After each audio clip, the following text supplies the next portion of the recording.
And ladies and gentlemen, welcome to the final day of the Nerd Street Gamers Valorant First Strike Open Qualifiers. My goodness, that's a mouthful. Thank God our names are not. My name is Bach. Joining me on the broadcast is Vance Silly. We've watched a lot of Valorant this week, but we finally get to see a conclusion to the Open Qualifiers, to see who's going to be walking home as the third, fourth seed in our first match, and also the first and second seed in that second matchup as well. Yeah, I'm super excited about this one too, because when we're looking at how the Open Qualifiers went for Nerd Street Gamers for First Strike, it was all a big test for a lot of organizations because now there's no invitationals, right? There's no invites going to First Strike. So a lot of the teams are like, oh, now we finally have a chance to get some upsets here and there. But when you're thinking about it and when you're looking at the Final Four or even in the top 16, there wasn't really many surprises. And even if we're looking at other organizations such as, for example, Immortals or NSG, or it's not NSG, sorry, NRG and FaZe that fell in short, I think that the organizations should still be proud of their teams because there were banger matches that we've witnessed throughout this whole week. So now it comes down to this, and it's going to be super exciting. And I know since yesterday, people have been talking about, oh, it's all about the seedings. It's all about the seedings. But I think for me, it's all about the rankings. When the rankings came out for Spike.GG and everybody was like, oh, do we really deserve that number one? Do they really deserve that number two? I think all of these organizations and team remaining right now really want to fight it to really figure out who's that real number one in North America.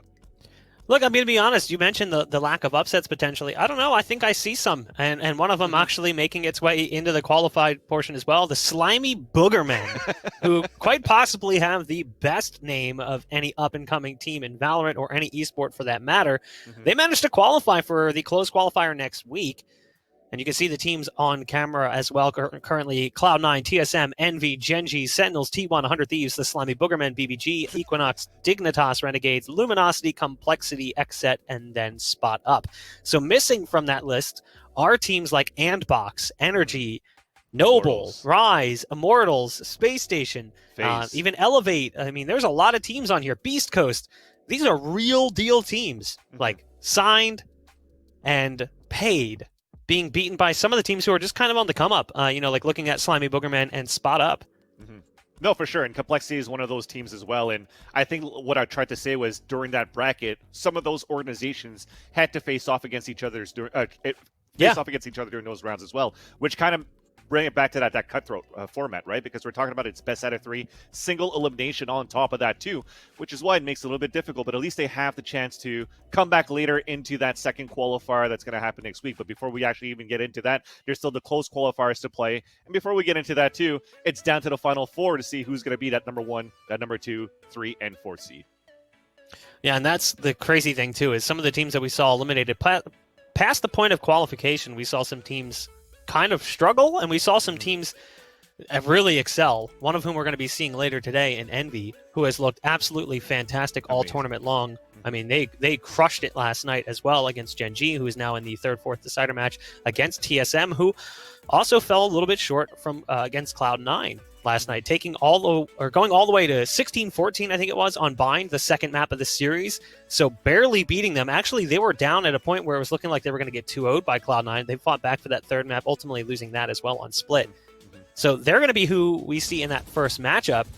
And you can just see the highlights of last night and how things got to that point. I actually missed a large portion of this game, and I came back and I'm like, wait, what the hell is going on? They were down by a lot on Bind. I was thinking, like, this is it. Is TSM going to get knocked out? But they somehow fought back to this third map where it just didn't go their way. And even then, like, they were fighting back in this map as well. They were down 10-2 versus Cloud9, and they lost in the very last round of regulation 13-11 to Cloud9. So this is what I love about TSM, actually. They're the type of team that never wants to go down without a fight. They lose their first map, whatever. They brush it off, and they always come in with that attitude, that confidence that we all know and love TSM for. And even if they lose, they're going to come back in full strength. So that's why I'm kind of afraid for Gen.G, where we're watching their highlights right now from the past days when they ran this tournament. Gen.G looked really good. They looked amazing versus Sentinels as well on this map on Split 2. And they had some very big scorelines. But when it came down to play versus Envy, it seems as though the play style was a little bit different. Also, when you're looking at compositions that they had to face off against versus Envy versus Sentinels. So Gen.G kind of slipped through. They weren't really as hot as we saw them versus Sentinels.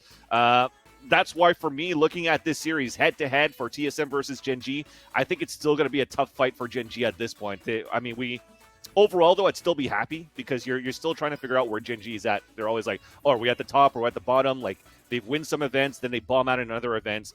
But now this time in the first strike where it matters the most, to still make it to the top 4 and potential to make it to the 3rd place is actually a really good feature for them, at least a good boost. And that boost was also thanks to the addition of Sean. Yeah, looking at the roster, you've got Guimon, Huynh, Mikael, Player 1, and Sean. And then the other side, it's Cutler, Hayes, Wardell, Sabrosa, and Drone. Names we're all familiar with. But Sean was a huge addition to Gen.G. They picked him up after getting bested by Moon Raccoons in last weekend's Renegades Valorant Invitational. And it clearly had a drastic impact on the way the team played. Just that singular player swap has really changed things around for them. Again, they beat Sentinels, but not only did they beat them, they 2-0'd them. Sentinels has been Gen.G's kryptonite since forever. If you go back to the early stages of the game, back when they were even playing as French Canadians, they've struggled whenever they've matched up against Sentinels, and they would even admit it. I remember speaking to Player 1 about this months ago when he was warming up for a tournament. He said, we just can't seem to beat them. I don't know what it is, but they managed to do it, and then they fell short to Envy, which is what puts them in this position now, facing off against the maybe not as hot-handed TSM as they once were, but still a very formidable opponent, a very powerful opponent, especially when you see players like Sabrosa really heating up, or even, of course, Wardell with his powerful operator play. We'll see if that's going to be the case here as we are going to kick things off here on Haven. Yeah, Haven's going to be a very interesting one. The map was pretty much the go-to for TSM in the group stages, or in the early stages until we got here. But it's actually Gen.G's map pick on Haven, which is going to be the interesting point too. So they're willing to bring that fight versus TSM, and at the same time, they believe that that firepower that they added with Sean is going to be good enough to beat versus TSM. So looking at the map rotations here, it's going to be Haven, then we're going to have Ascent, and a third map of V will be Split. Let's kick things off here on Haven for this third place matchup between TSM and Gen.G. All right, well, we are just about ready to jump into things. We'll take a look at the agent compositions. You can see you've got the Omen, Jet, Cypher, Sova, and Phoenix play coming in from TSM. The Phoenix going to be, of course, none other than Drone. And Cutler's on the Sova, Hazed on the Cypher. Again, TSM constantly on the agent role juggle. Sean picking up the Reyna here, which I love to see. He'll also play as the Sova from time to time, but I really like the way that Sean plays that role. Here they go fast towards the C site. They've already met with Sabrosa, who's found 2 from around the default box. The Cyber Cage is up and gives them a bit of cover, but there's the heal coming in for the Reyna. Still on site is Hazed, able to pick off 1 before being traded out by Guimon. And it's going to result in a 2-on-3 numbers advantage for TSM as they come in on the retake. Shock Dart comes into position, but won't interrupt the plant. So the spike will go down. And again, it's down to 2. There's the Al Drone going in first, spawning away positions. You've got Guimon very low on HP, just 9 hit points, trying to survive. Down goes his teammate, it's all up to Guimon, and there's just no way. TSM retake the site with 3 surviving and a masterful pistol round. They started things off very well for TSM. Having Sabrosa and Hayes play inside that C side, they already saw that push coming up, so Sabrosa slowed it down a little bit with that paranoia that he threw down towards long C. But at the same time, they got a couple of kills before they fell down. So having Cutler being able to rotate with the rest of his teammates and using the Owl Drone to spot out where the remaining players are just made it a lot easier there for TSM to come in back and retake that site. Sean tried to do what he could on that Reyna to trade it off and try to gain control of that C side, but it just wasn't enough. With him and GMD fragging for that pistol round, the rest unfortunately couldn't hold their ground. So that's going to be the round coming in for TSM. It's going to be an upgraded round for TSM too. We don't really see them trying to keep up with the Ghosts. They're already going with the Spectres. And they're looking to play for some map control towards long A to start things off. They're leaving C. Look how passive C is. They didn't even put trap wires in the main C main that they want to. It all goes down towards the C site in case people are trying to push further into the site for C. So while wanting to play retake for C, they're really putting a lot of pressure towards his mid side in A. That Shock Dart, had it gotten around the corner through the doorway, might have resulted in a kill. There's Hayes playing close. Great paranoia to open it up as well.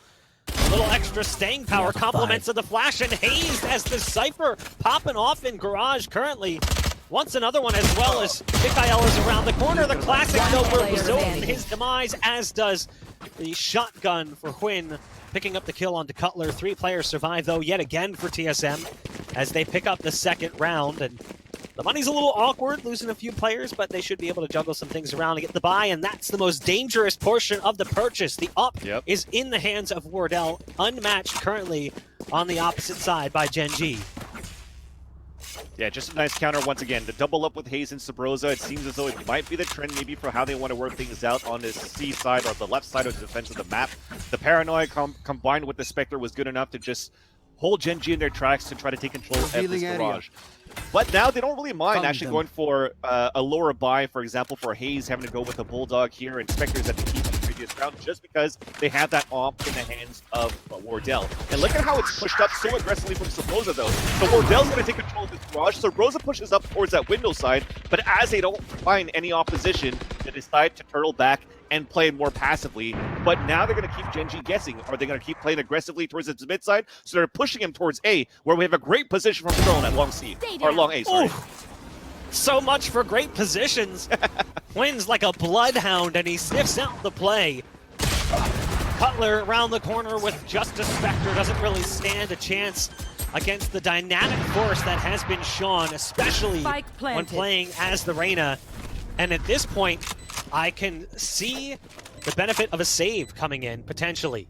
You've got great positioning coming out for Gen.G. It's all 5 players left alive, and they're not moving. So you can kind of see they're just setting up for exit. Sabrosa's waiting to see if someone's going to updraft or pour it up into the window with the shadow step from the Omen. You've got Wardell watching the flank from B, and you've got Cutler now watching the flank from C. This is designed to manage to keep the operator in the hands of Wardell for the next round. And that's the right call. I mean, there's just not really much of a chance for them to get back into the site. So it's the first round on the board for Gen.G of a fantastic read from Quinn. Yeah, you see the positioning of where they died as well for TSM, right? As they did a great job pushing Gen.G towards TSM towards the A side. The thing is, they still played very individually for the 2 players inside that site. Drone is in like a do-or-die position at long A, so he has to come up huge, and he wasn't even able to get the first kill versus Quinn. So with that, it just gave a lot of map control and site control for Gen.G, where because we've invested so much in, I think I saw a Vandal small shield that Hayes still kept into this round. We had an Operator, a couple of Spectres, so they lost 1 Phantom, and they kept the Spectre in the end. So the economy, they still just wanted to make it right into this round here. They were okay into that air quote bonus round that they had on a previous round. So we'll see what happens into this one here for TSM as they finally have that firepower. Still has some small shields here and there, but it starts off very aggressively with Wardell pushing up towards this long A. And I'm sure at this point, Drone will probably fall back at some point to help out Soares or help out towards the B side. That deep cam doesn't give away the position as Wardell was not pushed up quite enough. So the early play still being advanced upon. Overall long A, you've got that Jet holding the op, holding the line. Might have a shot on the Cypher. There it is. So you can see player 1 picked off by the Jet of Wardell. That aggressive play finally pays off. So it's Gen.G now operating at a player disadvantage. All that spam through the Cyber Cage is so close, doing a little bit of damage. He's hitting him shot after shot in the leg, getting hit by the tripwire, though the Jet's on the site. There's the Leer coming out from Sean, but it doesn't really help too much, as Hayes didn't even see it. Wardell on site, trying to survive a little while longer, dashing around, did manage to find 3, but Quinn is there to save the day. It's all up to Drone. The 1v2. Can the Phoenix manage to make this one work? First kill's there, on the money, but not enough against Sean. Gen.G narrowly survive it. 1 player escaping with an op, but the money is terrible for TSM. It will be a save coming in. Yeah, they really wanted to use Wardell as the enabler towards that A side. So him having that ground first, I thought that he was just going to hold that angle, but I still wanted to push forward with him and Drone together to really get that early pick into the mid side and really getting that 1-man advantage in favor of TSM. After that, though, like I said, I love the way that you placed those trap wires inside that C side. You saw that when Quinn actually bursted into the site with the tailwind, he got caught by both of them. They could technically wallbang him at that point, but he didn't have that much support after that to move into C. So when he tried to go for that wide swing for the kill, he got spotted from the Owl drone. We had another attacker that moved in from the garage side, and that's it. But now this round, though, it's going to be Wardell with 2 kills with the Phantom Knives, but then it's traded off finally by Mikael. Great play from Wardell with the ult, making the most out of those knives. Sabrosa just can't quite get the timing right. Mikael is waiting and patient as ever. Cutler now holding on to the Odin. Do you know what sound it makes? By any chance? I'm told it makes a specific sound. It doesn't look like we're going to get to find out, as it's going to be a play towards C, and Cutler's all the way across the map, and that's the right call at this point. Hang back, Spike planted. give him the round. potentially find something else of value if you don't want to bring the Odin back into the next round. But we all know how much Sovas love the Odin on this map. Yeah. Definitely a strong weapon choice, but at the same time, even better, as Color gets the upgrade for the operator that they dropped on that previous round that went into the hands of Win, that actually was traded back by Wardell at that point from, again, aggressive pushes towards the A side that really works out in their favor. So they're really holding back Gen.G here on rifle rounds on this A side, where we see a lot of success from Gen.G pushing into C side. But now that they're going to have Sova with Cutler, but I guess he had the Odin in that previous round. I was going to say he's going to use it towards that garage. But at least the economy is correct for TSM to get that off back in the hands of Wardell. He could still purchase another Odin if he wants to. Well, the weapons will come out again here for TSM. Again, that op is gifted over to Wardell.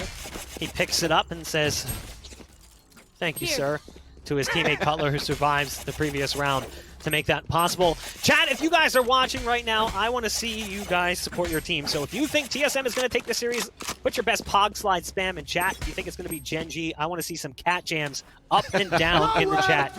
We are ready to kick off yet another bye round here. Moving into round number 6. The ult gets popped right off the bat. That's Mikhail sending pulses out with the Hunter's Fury. And he's got the dart going out as well. He did send some damage down range. Yep. As one pulse connected.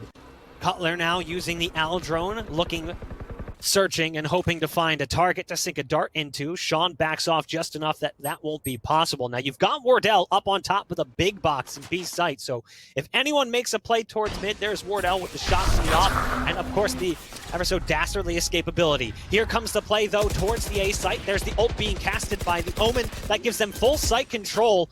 And they're going to try to get back in, but this is going to be tough. It's a 5-on-5 retake on the A site. I'm assuming they still have a Paranoid to work with, but Wardell is going to be the one that's going to open it up. So he gets the kill onto player 1. That's a camera down, so that's information denied on this attempt of hold for Gen.G inside the site. Wardell continues with the second kill, and they're going to get ready to go for this push right now, but it seems as though we have Win that's trying to push back forward, and he gets punished by Hayes. So this is going to be huge right now for TSM. Looking to be a flawless retake so far as the hand comes out. The last two get spotted, and that is going to be Mikhail saying, like, you know what? You guys take the round. We'll make it 3-3. I'll save my weapon into the next, but TSM just had a beautiful execution on the retake. Yep. Gen.G realizes that the site's been lost, and Mikhail bails out. Fantastic retake from TSM, all things considered. That should have been so much harder than it actually was. The neural theft certainly helped, giving away positions of players on the site. The buy will come in yet again. Quinn's got enough cash. Does he go for the op purchase, though? It seems like there's some potential trepidation when it comes to making that big purchase. It's been really interesting to watch the op evolve over the last several weeks, seeing how it's gone from being a guaranteed purchase on a jet to almost seldom used on the attack, but it looks like Quinn's going to stick with a pistol, dropping a rifle over to a teammate and then pulling out the Blade Storm. So it will be the knives that lead things in for Win. They are looking to press on the other side of the map to start things off here, Bach. They actually do have Wardell pushing forward this time towards C with support from Sabrosa. And Sabrosa, with what he has, could still shadow step through the trap wires and go for a big flank if they want to. But they play the angles instead. They're looking for a big push inside B. Hayes in an interesting position as Quinn flies through the dark cover and gets vertical as well with the updraft. Makes it difficult to spot him, and the spike will be planted. Now, Sabrosa does have a flank play, but oh no, the timing almost worked out so well for player 1. Sabrosa, though, has them in a really good spot. As Mikhail is watching the flank, the retake is already underway on the site. Now it's all up to Mikhail yet again. It's not going to happen. Well played as drones run it back. Finally fades. 10-2 for Wardell at the top of the scoreboard for TSM. It will be round number 4 as they steal the lead away. I saw a lot of Pog Slides and a lot of cat jams. It seems pretty even to me as well, and we do have a poll going on currently in the chat. It's currently favoring TSM 57 to, or now it just changed, 58 to 42%. Not too shabby. TSM maybe if this was a month or two ago, would have been heavy favorites, but with the way that Gen.G played throughout the entirety of this qualifier, I think that's helping deviate the stats a bit. After that big win versus Sentinels, you definitely... Oh, that was huge. You definitely have gained a lot of fandom from that. And when they beat Sentinels, it was like, what, a 13-4, 13-6. They didn't give Sentinels that many rounds either, so they played superbly versus them. But right now, versus TSM, it's still going to stay very, very close, though. It's been back and forth throughout this whole half, and it's going to be them trying to work towards this A site to start. Just before we go for the execution, though, that's what I mentioned before. We saw Sabrosa went for that flank, and that trap wire is still up there on that minimap, so he probably took that shadow step, and when nobody from Gen.G worried about the flank, that's how they got the retake. Yet again, it's that sort of passive playstyle from TSM on this A site. They feel comfortable playing retake. We've seen them play aggressive, but they've already retaken the A site once before. The spike, it started to get planted, but then changed positions and has gone to the corner after molly damage. And shock darts came through and dropped a little bit of extra HP chunking away from that Cypher. And now the spike's been planted, and again, it's retake time for TSM.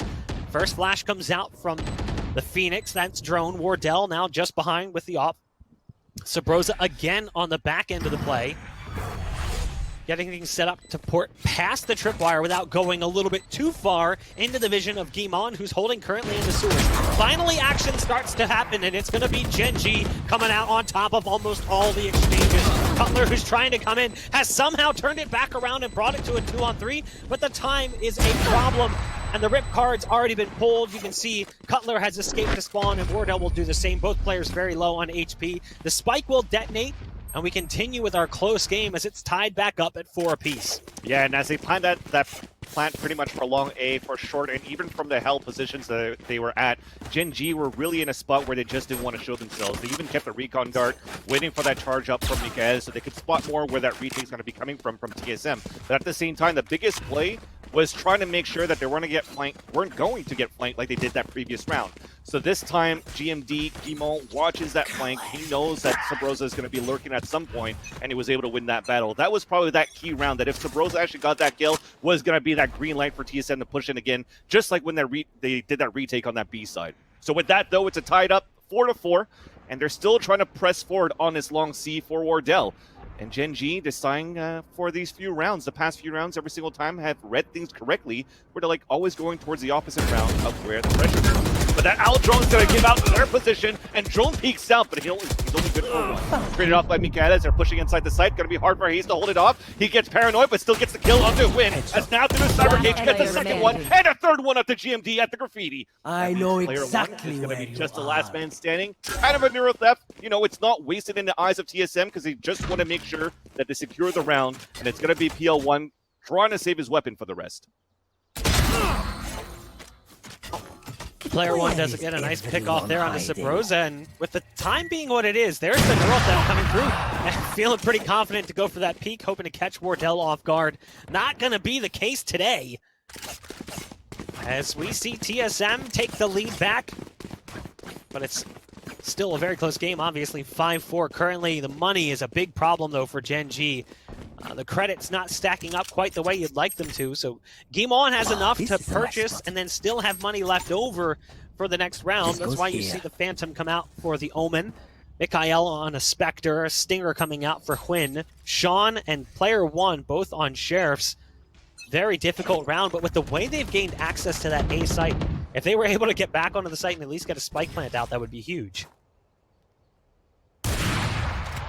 I was going to say, that's a missed Cyber Cage. That could have been an easy kill there for Wardell, but he lets one slip through, and that's going to be Mikael that's going to drone out the site. With that, though, they're still not pushing forward because they're looking for control inside Garage, where Win gets the pick on the Haze. That's huge right now. Finn now getting an upgrade. Cutler picks off Player One with the Hunter's Fury. There's a Paranoia coming out. They dash out onto the site. Quinn's managed to make it up. There's one right to his right. This is so awkward. But Sabrosa just sticks around and waits, and oh, that's perfect. Well played from Sabrosa, and they just never spotted him. Great Paranoia coming out, but it actually goes just wide of Guimon, who will now tap that spike and try to bait out some shots. The Phantom in the hands of Guimon. He's got 45 seconds on the clock to work with. 1 point away from his ult, too. So a kill here could be massive. He's able to pick off one of them, but the one taking point currently is Wardell watching that door, so Gibbon's actually wise in his shuffle away from Garage. Looks like he'll be repositioning towards B. It's crazy how they group right now. You have one watching the C entrance in case Mika is pushing that area. That's Drone. You have one that's watching towards the garage door. That's going to be Wardell. And then you kind of have Cutler helping them out and at the same time watching towards that B link. But that means it's going to be an easy and open site here for 10 seconds left. Add 300 credits for the rest of the team. What I liked at least from TSM was Sabrosa's play. Just a small mistake from Gen.G that ended up being super costly, where you capitalized on 2 kills for Sabrosa and didn't allow them to get a plant. So let's see if GMD could get this clutch. Shadows traveling. Yeah.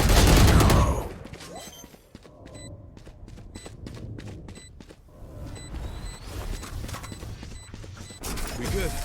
We good.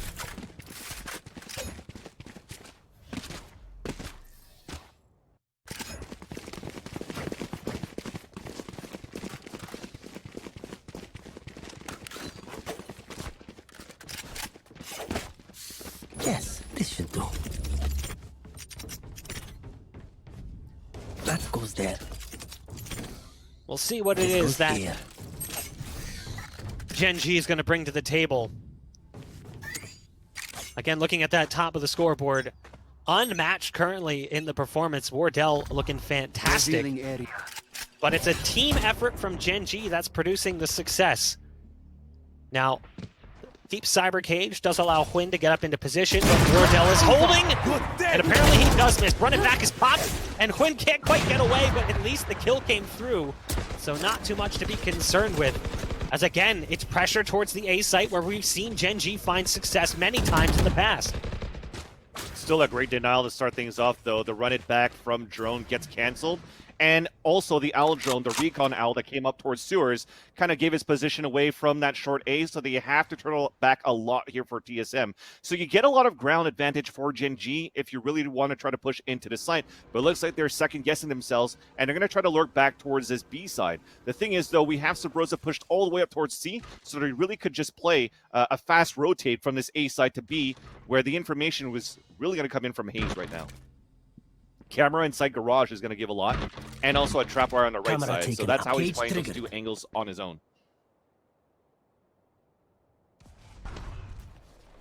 30 seconds left. Gen.G again falling back and beginning a recommitment towards A. One of the slower plays that we've seen from Gen.G so far. Hwin's going to drop the smoke down and try to push on through. The ult being popped does allow the Omen to get into heaven, left. but they've still got Phoenix in hell. You've got Drone still on site, but they didn't even see him somehow not spotted, and everything falls apart. A flawless round from TSM as they turtle up and just wait. Last round in Unbelievable patience from Drone as well, playing in hell. Gen.G just tunnel vision, going into the site. This is the 3rd time whenever they have the ult ready for GMD, he's going to ult into hell, and then they try to get into the site, but take control of graffiti side before they head back into a regular plant, maybe on a default or right side of the site. But this time, Sabrosa countered back with his own from the shadows and came out at long A when nobody was there. So he was actually able to go back through a full teleportation with the ultimate and still get the backstab kill on the plant carrier. That allowed just TSM to get another big win off the back of Sabrosa on a flank. Get out of my way! Sabrosa hiding in that dark cover, gonna refresh. And there's that Hunter's Fury coming out. Sabrosa though misses that first target and then opens up an opportunity. Hwin goes down in the flying attempt, but Sean is there to at least take care of that. Oh man, Sean through the cyber cage, able to find one more. Cutler almost got into that corner, trying to survive now. Shock dart coming out, is it enough? No. Player 1 somehow escapes that ball of lightning as he ducks into the corner. Cutler on 5 HP, but look at the aggression elsewhere. Drone has pushed through the garage, and he's getting a little risky. Curveball goes up, it goes too high, it actually hits the top of the door frame, it doesn't go around the corner. Flame wall coming in, so the flame wall will at least protect him, sort of. As they try to push through it, Drone somehow picks up that second kill. We're down to now 2 against 2, and a player on each side heavily scratched up. You've got Cutler, who's scuffed, sitting on 5 HP. 30 seconds And on left. the opposite side, you've got player one, who's not looking too much better. Wardell is across the map playing a different portion altogether. As the push goes towards that C site, you'll see Sean and his teammate player one trying to secure the spike. Yeah, I thought Drone was dead to rights after that blaze wall, and even on top of that, the recon dart, but he's just fast. The reaction time 10 was seconds amazing there left. for his point. Now it has to be 2 versus 2 where you have to play a retake no matter what. Position's going to be given away as Cutler breaks that trapwire, but he's looking to go for that individual play just before he was trying to deny that plant. But now that it's planted, he's just going to wait for Wardell to come. So let's see if they can do it. The advantage definitely comes in for Gen.G right now with the position that they have on the post plant.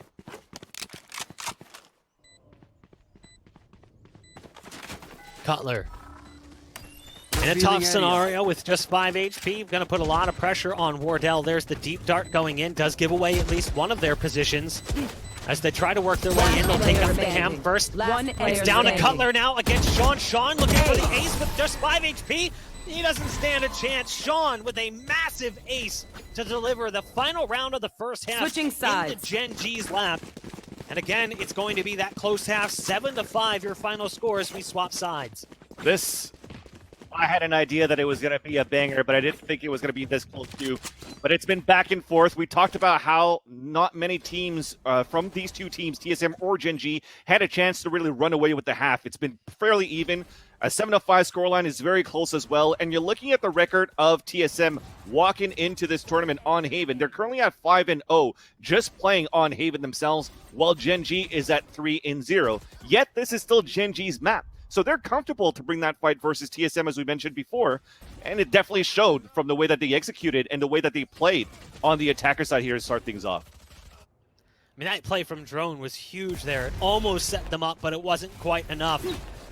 Back into the action we go as the second half commences. TSM on the attack, trying to gain access to the B site. Quinn does some decent damage, sticks around a little too long, and Guimon not able to best Wardell in the fight. Blocking sight. However, they're going to be moving over towards C, so they get that B control, and they're going to split towards the C site instead. There's a gap in the cloud burst that allows a little bit of damage to be dealt. Player one just keeps tapping, and eventually Wardell kind of wanders into it. And it'll give Gen.G a little bit of a leg up, but they still have the disadvantage. It's a 4-on-3. The spike's been planted by TSM. This is a really big strat. They had to come up huge with the kills in the front, but let's see the retake attempt from Gen.G as they're all grouped up towards the spawn side. The first one to beat to get information, it is going to be Hayes. Wide swing as Mikael punishes him for that. Now he spots a couple more, but his teammates blocked him to start things off, and player one gets picked in the face just behind. And that is going to leave now Sean on a 2 versus 1 with the clock still ticking on that spike. He's trying to move forward, switch it to the Ghost, but you could tell that it's pretty much over at this point. When the spike is planted all the way back there, it's GG. A nice round coming in for TSM. It is going to be 8-5. But as I mentioned here, Bach, before, those kills had to come up huge from Drone and from Wardell inside that B site, because those kills forced their rotation out of Garage, which allowed 2 more players to just lurk into that area, and a last player to play towards C to basically go for a triple pinch inside that C site. They ran in from all the entrances possible into the C side, so very well done there for Wardell and for Drone to run through Cerberus smoke at the beginning. Here. Well played in the pistol from TSM. Gen.G, a little bit of an investment. You've got Sean with the Sheriff, a frenzy for Quinn. The rest of the team, though, on Classics. So it could be a 9th round coming in here from TSM unless they make some massive mistakes. I like the aggressive play coming out from Gen.G, and it's been left unchecked. Now, Wardell is here, but Wardell doesn't really have the firepower you would want, given what's happening currently. Wardell's holding with just a Ghost. He does have full armor, at least, but things could get ugly real fast here for Wardell. There's the smoke coming in, but he's just prepared, too aware of what's coming that direction. Needs some backup, though. The Cloudburst comes out at a bad time, but it's Drone who just mops up 4 kills for the Phoenix as the Bulldog just lets loose. Again, it wasn't a buy or anything from Gen.G. They stacked their pistols and hoped for the best. It didn't work out so well for them. But even still, could have been a little bit spicier had Drone not been there with the backup. Yeah. No, definitely the chat at this point went from Whiff Dell to God Dell, because they're just always like bipolar when it comes to how they want to support Wardell, and I think Wardell played that superb. Even though he only got 1 kill, that 1 kill was important enough to let his teammates know and give him time to rotate too. Because as they're walking out from that window side to try to kill him, he's still staying alive with the cloud burst and allowing Drone to come back. If he died first, it would have definitely been TSM in a pickle because that spike was right next to them on that ledge at A, so they would have control of that spike. Thankfully, though, even if Wardell died, he only had to go 2, so no real upgrade for Gen.G. Here comes the lead into the C site, and it starts with drones run it back. They dash in as well with Jet, so that's Wardell flying into position. Kills going back and forth in both directions, but it is going to be TSM who comes out on top of those fights. And now it's down to just 2 yet again here for Gen.G. They have a massive disadvantage as the C site has proved to be somewhat difficult for them to hold Planted.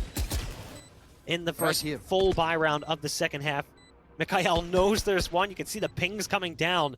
Waiting on the other side of that door is Hayes. It's all about who's going to be more patient here, and patience doesn't really have anything to do with it in the end. It just ends up being a battle of who's got more health. It's now down to Sean. He picked up an ace at the final round of the first half, but not able to repeat that success here. 10 rounds, double digits for TSM.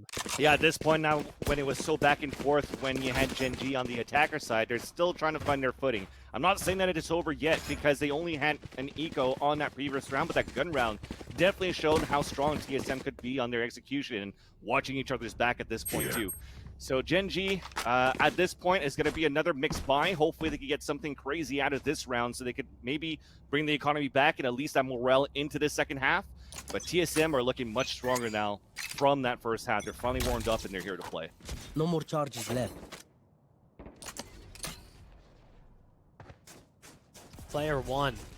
Just a sheriff to work with. Early intel gathered. Knows there's players moving towards C, but really what can be done? Iman has a great flash that comes through, somehow gets the kill on the drone, but Wardell goes on a shooting spree. Gen.G gonna get at least 1 kill as player 1 steps up with the sheriff, but not exactly the home run they needed. It's more of a sacrifice bunt. It's gonna come down to a 2-on-3. You've got Sean moving into position. The Stinger does work out okay for the Reyna. Mikhail just behind. No surprise that Sean is one of the players in this position. He's been here before, and he's managed to find success for them in the past. Out goes the Lear, the dart giving away their positions, but it's a great spike plant position coming in for TSM. Now there's weapon upgrades on the site, and you can see Sean's the first one to try to grab one. Recon dart does go out, gives away positions. They know that there's no one on the spike currently. It'll be a difficult scenario for them, and yeah, now it's even harder. They needed that rifle to survive, and it doesn't. 11-5, TSM controlling the second half thus far. You still have to give it to both Sovas, Mikael, and Cutler from the way that they're playing the recon darts at the right moment too. The first one that was thrown from Gen.G side on that 2 versus 2 attempt to retake allowed them to know that both players were falling back towards long C. And then Cutler to retaliate back. Actually, it did ping Sean on the back of the platform. And they knew since the second one was already tapping onto that spike, they had the perfect angles and knew where to look and place their crosshairs on that double peak to make sure that they won the fights. And again, it all comes down to aim and who's better at that point in that specific moment. And it was definitely Sean unfortunately not letting. This is a great start to the round, though, for Gen.G as Quinn and Mikhail both get in on the action right off the bat. You've got the op pick coming in from the Jet, and then, of course, the Hunter's Fury finds success. So what do? They decide to go back to C. They've had success there in the past, and they're going to keep working that until it doesn't anymore. Cutler will pick off one on the attempt to take player 1 with a trade. The most promising round we've seen for Gen.G in this half so far. The jumping pistol proves to be a nuisance, but it's actually player 1 with the shot through the dark cover and the edge of the wall to close out the round for Gen.G. 3 players survive, and they can start to build a half around it. Yeah. Thing is, their margin for error is slim. 11 rounds already for TSM. You know, if you looked at the scoreline now, you'd say, wow, this isn't really much of a close game. TSM's kind of run away with it. Well, no, not really. That first half was so incredibly close, and some of those rounds could have gone either direction. It's just in the second half, they haven't managed to like really pick things up, but now is maybe that opportunity for them. Yeah, and even then, when you lose pistol and you lose third round, it's so hard for you to build your economy back. But now that they finally won that last round convincingly from dropping 2 players early into the round, and you see how Wynn's being a lot more aggressive with the operator and getting those first picks, that could be the momentum shifter for Gen.G to take this game back into their hands. But the thing is, both of these teams have 4 ultimates to work with this time, And TSM, Joke's because they over. won You're one round in dead. a row, they have so much money to work with to get into the seaside. Careful now. That soft C site exposes its even softer underbelly. There's no defense Spike planted. currently on the site. And TSM attempts to deliver a coup de grace to Gen.G. Now there's the ult being popped. Omen now getting back behind enemy lines. Both Omens actually using the ults. So both getting some intel on the play. The Owl drone flies right past Wardell, who's now trying to get inside that cyber cage to get away. And again, they'll escape towards long, and they'll play for the post plant. Now the spike isn't perfectly planted for them, so it's going to require a little bit more proactive effort as they've now gone onto the site, tapping the spike. Hunter's Fury comes out, but it's a little bit early as the pulses go down range, but they're not actually on the spike as of yet. Pulses still coming out as they now jump onto that spike. They're about to get it, potentially that shock dart may have been enough, but it ends up working out in the end for TSM. It was tough to see what was going on with the defuse as the battle was really taking place on long. You saw bodies changing positions, shuffling around like it was 3-card Monty. But in the end, it was not good enough for Gen.G. They couldn't secure that spike defusal. 12 rounds on the board for TSM. The margin for error completely gone.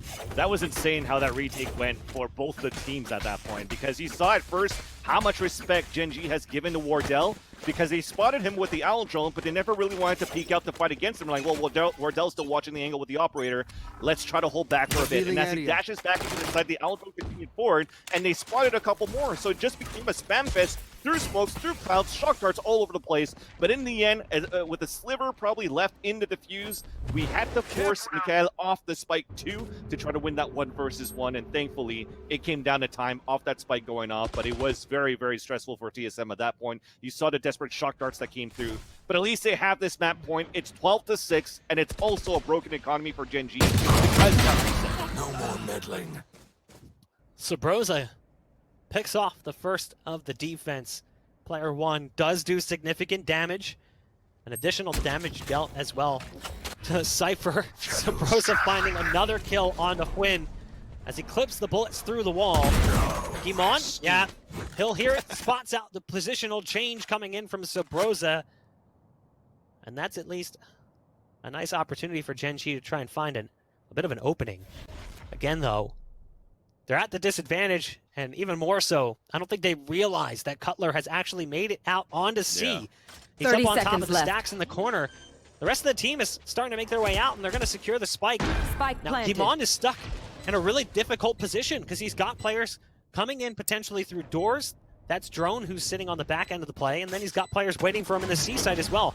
So he really needs his teammates coming in from spawn to put pressure on TSM.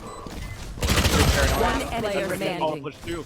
But it's a trade-off and an advantage for TSM. So it's leaving only one more player, and he gets picked up by Wardell. And Attackers TSM win. will take this first map 13-6 on Haven Or else your versus family's Gen.G. next. Big performance coming out from Drone and Wardell, but we're not really too surprised to say that, especially on this map. Drone has always done well on Haven, and he always seems to do well when he gets a chance to pick up the Phoenix play. So Drone and Wardell kind of carried a little bit for a while, but the rest of the team picks up the pace, and they close out that second half with ease. That first half, though, was so close. You know, Yeah. I really thought this was going to end a much closer affair, but Gen.G just couldn't really get things going for themselves. They gave TSM too much of an opening, and they took advantage of it, and at that point, it was already too far gone. Yeah, I think there was definitely some work to be done there on the defender side for Gen.G at that point too, but I think the biggest threat that they had on that half was their own economy too, right? So there wasn't many chances where they were able to come out with the big rifles, the ARs, or even the AWP, and that moment of salvation when we saw that round that they won, an early 5 versus 3, was thanks to the operator and a Hunter's Fury that came out there from Gen.G to win that round. But after that, as they're trying to get those smokes out early into the round to not allow Hwin to get out to get the op kills, definitely showed that TSM right after adapted on the fly, and then they were just able to secure that first map quite easily. I mean, that's one of the things that you fear when you play against a team like TSM. They have so much firepower that anyone at any given moment can step up. So even if the team is underperforming, which some might argue they did at some points throughout that game, You had that individual prowess to kind of step above your competition. Mhm. I really got to applaud Gen.G, though. That first half, they looked fantastic. We saw a couple of great looks from them. They really exploited the A site, which was a bit weak from TSM. I felt like they gave Gen.G a little bit too much room to work with. And we've seen that in general from teams, but usually it's teams that play like a dual Sentinel composition with like a Cypher and a Killjoy, not so much with the composition that we just saw from TSM. So it was a bit interesting. We saw a couple of 5-on-5 retakes on A, some going their direction, some going the other way. But we are going to throw things to a break, and when we come back, it is going to be map number 2. We're moving on to TSM's pick. It's going to be Ascent, and it's going to be difficult for Gen.G. We'll see who comes out on top after the break.